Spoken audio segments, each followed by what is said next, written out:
नमस्कार, स्वागत है आप सभी का आज की इस वीडियो में। आज हम जयशंकर प्रसाद का जीवन परिचय एवं उनका साहित्यिक परिचय पढ़ने वाले हैं। बहुत ही हिंदी के प्रकांड विद्वान जयशंकर प्रसाद, जो कि किसी भी परीक्षा में छूटते नहीं हैं, तो आपको इनका जीवन परिचय जरूर याद करना है। और याद नहीं, सिर्फ एक बार पढ़ लेना है, आपको तुरंत ही ये याद हो जाएगा, इतना कठिन भी नहीं है। और सबसे पहले मैं आपको बता दूं कि जब भी आप अपने पेपर में, एग्जाम कॉपी में जब भी आप लिखें, तो किसी भी लेखक या कवि का परिचय लिखने से पहले ये फ्लो चार्ट अवश्य बना लें, क्योंकि फ्लो चार्ट देख करके ही अक्सर आपके जो एग्जामिनर होते हैं वो नंबर देते हैं। तो आपको फ्लो चार्ट अच्छे तरीके से बनाना है। और यूपी बोर्ड में अब की बार बताया भी गया था कि आपको फ्लो चार्ट का यूज जरूर करना है, तो आपको फ्लो चार्ट अच्छे तरीके से बनाना है। तो सबसे पहले हम जयशंकर प्रसाद का जीवन परिचय पढ़ने से पहले इनके फ्लो चार्ट को ही देख लेते हैं।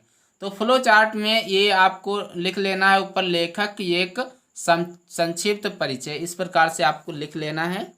और सबसे पहले इनका आपको जन्म लिखना है, हेडिंग डालना है जन्म। इसके बाद दूसरी हेडिंग डालना है जन्म स्थान, तीसरी पिता, और चौथी मृत्यु। मृत्यु की आपको जो हेडिंग है वो सबसे लास्ट में ही डालनी है, क्योंकि ऐसा नहीं करना आपको जन्म और पहले जन्म लिखा उसके बाद मृत्यु लिख दिया, ये तुरंत नहीं करना है। जब भी आप मृत्यु लिखें तो लास्ट में ही लिखेंगे। और चलिए हम बताते हैं जयशंकर प्रसाद का जन्म कब हुआ। तो जयशंकर प्रसाद का जन्म सन 1889 ईस्वी में हुआ, और जन्म स्थान इनका काशी है। पिता देवी प्रसाद, और मृत्यु इनकी 1937 ईस्वी में हुई। और ये छायावादी युग के लेखक हैं। किस युग के लेखक हैं? छायावादी युग के ये लेखक हैं। बहुत ही अच्छे लेखक हैं, इन्होंने बहुत सारी रचनाएं की। चलिए हम पढ़ते हैं इनके बारे में, जयशंकर प्रसाद के बारे में। इनका जीवन परिचय सबसे पहले आप हेडिंग भी डाल सकते हैं यहाँ पे, जीवन परिचय, या फिर आप इस प्रकार से भी लिख सकते हैं। तो जयशंकर प्रसाद का जन्म काशी के प्रसिद्ध वैश्य परिवार में 30 जनवरी 1889 ईस्वी को हुआ था। इनका परिवार सुंघनी साहू नाम से प्रसिद्ध था। प्रसाद जी के पिता देवी प्रसाद स्वयं साहित्य प्रेमी थे। इस प्रकार प्रसाद जी को जन्म से ही साहित्यिक वातावरण प्राप्त हुआ। क्या थे? इनके पिता भी साहित्य प्रेमी थे, यानी कि इनके पिता भी लेखन कार्य करते थे। प्रसाद जी ने 9 वर्ष की आयु में ही एक कविता की रचना की, जिसे पढ़कर इनके पिता ने इन्हें महान कवि बनने का आशीर्वाद दिया। कितनी वर्ष की आयु में? 9 वर्ष की आयु में एक कविता की रचना इन्होंने की थी।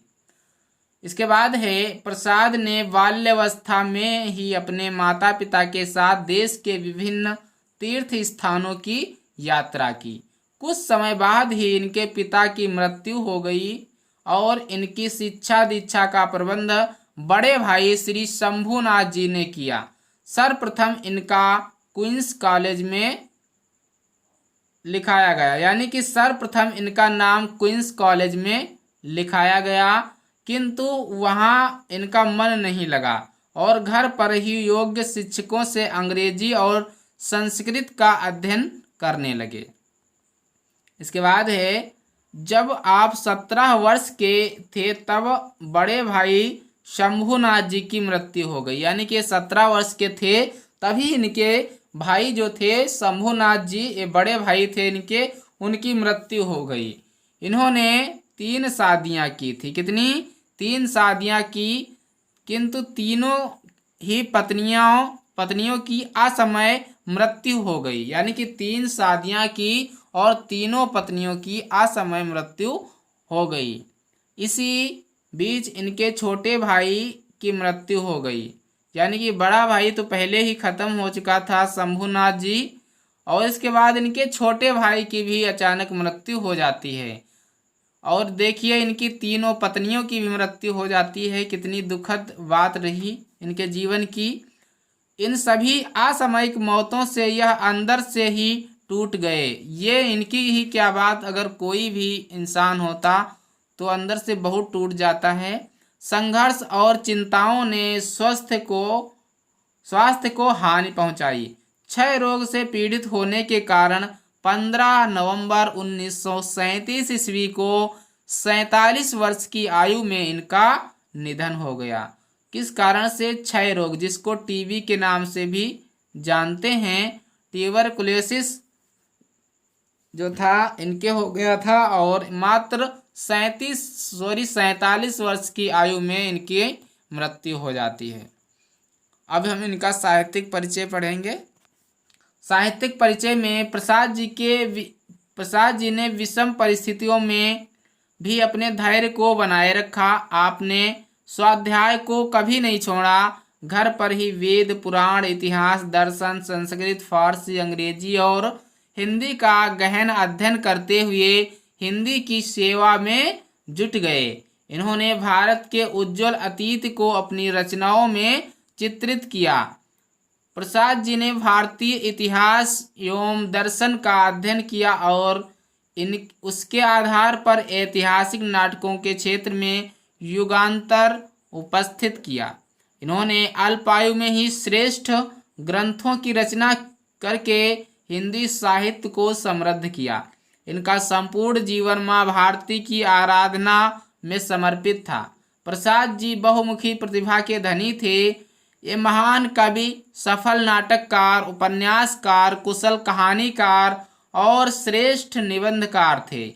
इनकी कृतियां निम्नलिखित हैं। अब चलिए हम इनकी कृतियों यानी कि इनकी रचनाओं पर थोड़ी दृष्टि डालते हैं और आपको ऐसे ही हेडिंग डाल करके इनकी रचनाओं को लिखना है। जैसे सबसे पहले नाटक, कहानी संग्रह, काव्य संग्रह, ये आपको हेडिंग डाल देनी है। जीवन परिचय पहले लिखेंगे, उसके बाद थोड़ा बहुत साहित्यिक परिचय, उसके बाद ये आपको इनकी जो कृतियां हैं उनको आपको लिखना है। तो कृतियों में नाटक सबसे पहले है। तो उन्होंने नाटक जो लिखा है वो चंद्रगुप्त, जो कि बहुत ही चर्चित नाटक रहा, और स्कंदगुप्त, अजातशत्रु, ध्रुव स्वामिनी, विशाख, राजश्री, कामना, जनमेजय का नाग यज्ञ, करुणालय, एक घूंट, सज्जन एवं प्रायश्चित, ये इनके नाटक हैं।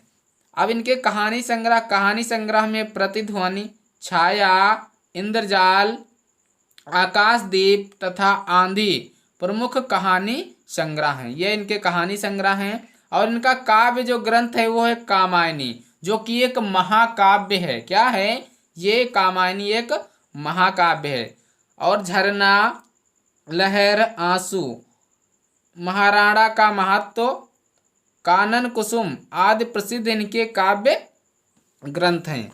तो ये था इनका जीवन परिचय। आशा करता हूँ आपको वीडियो बहुत पसंद आई होगी। वीडियो पसंद आई है तो वीडियो को लाइक करें, चैनल को सब्सक्राइब करें और अपने दोस्तों के साथ इस वीडियो को शेयर करें। मिलते हैं अगले वीडियो में कुछ नए जीवन परिचय के साथ। तब तक के लिए जय हिंद, नमस्कार।